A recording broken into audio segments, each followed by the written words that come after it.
I remember my grandma's favorite story was about how everything cost 2 cents when she was young. But now, everything constantly got more expensive. And it was all because of the government. These uneducated pigs didn't know how to control prices. And when I was privileged enough to hear this story, her complaining would last for hours and hours.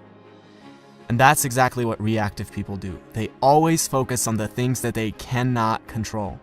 It's not possible that a concept like inflation would exist. And if it did, it's impossible that they wouldn't know about it. On the other hand, proactive people realize, look, even if my complaining were completely objective, it doesn't help me. So I'm going to focus on what I can control. If a proactive person owns a business where he sells a product, instead of focusing on how people these days don't appreciate good products anymore and how the government has horrible regulations, he focuses on how can I improve my product so my customers can't live without it. Do you realize how much responsibility, how much dedication, how much hard work comes along with asking that question? And what do you think our effort minimizing brain is going to pick as default? And that is exactly why most people focus on the things that they cannot control rather than focusing on the things that they can. Habit number 1 is be proactive. Now, imagine you're at a funeral, but this one's different from all the funerals you've ever been to. You're standing over the casket and you see yourself. What do you have to say about yourself? This is one of the most powerful questions you could ask. Are you doing the things in your life which are aligned with what you want to be able to say? Do you want to say that you are a good spouse? If that's the case, how does coming home and instantly being negative towards your spouse affect that? Do you want to be remembered as a person who added value to society? If that's the case, are you doing the things that will allow you to say that, or are you scared of failure and choose comfortable mediocrity instead? Almost every one of us will have to readjust how we live when we ask this question. Habit number 2 is begin with the end in mind.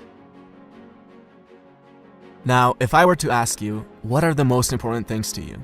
The most common answers I would get would be either your well-being or your relationships, your family, your spouse, your children.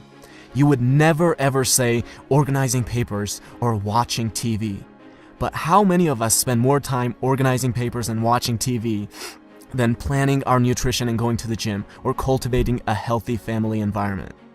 There's a horrible disconnect between what we say and how we actually allocate our time. Habit number 3 is put first things first. Now, imagine you're an author and I'm an author, and we both write interesting books, and we both have access to an audience of about 100,000 people. I read your book and I love it, so I decide to share it with my audience, and as a result, you now have thousands of people buying your book and reading your ideas. You see this and think, who is this guy? Let me take a look at his book. You start reading my book and think I have ideas that are valuable, so you decide to share it with your audience. And as a result, I now have thousands of people buying my book and reading my ideas. Notice how different this is from my creating a little creepy Amazon account, finding your book and leaving a bad review, hoping that this will deter a few people from buying your book, which will in turn somehow get them to buy my book. Habit number 4 is think win-win. Stop thinking of everything as a zero-sum game. For you to win, another person does not have to lose. Something I want my viewers to do is to subscribe to my channel. But you will never hear me say, well, I worked really hard, guys. I dedicated so many hours to this. Please subscribe. Look, who cares if I worked hard? Who cares if I've spent days creating this video? The real questions are, does it offer value to you? And why should you dedicate your time to subscribing when you could be doing anything else that you want? Habit number 5 is something that I try to use every single day with every interaction that I have and with every comment that I reply to, and it is this: seek first to understand, then to be understood. Now, imagine there are 2 people and a tree with 5 apples on it.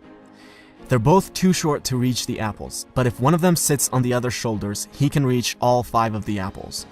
This is called synergy. The whole is greater than the sum of its parts. Now, I'll be the first one to admit that you can't achieve this with everyone, but you should always be looking for opportunities to create synergy. With every synergistic opportunity you create, you can gather many more apples than you otherwise would by yourself. Habit number 6 is synergize.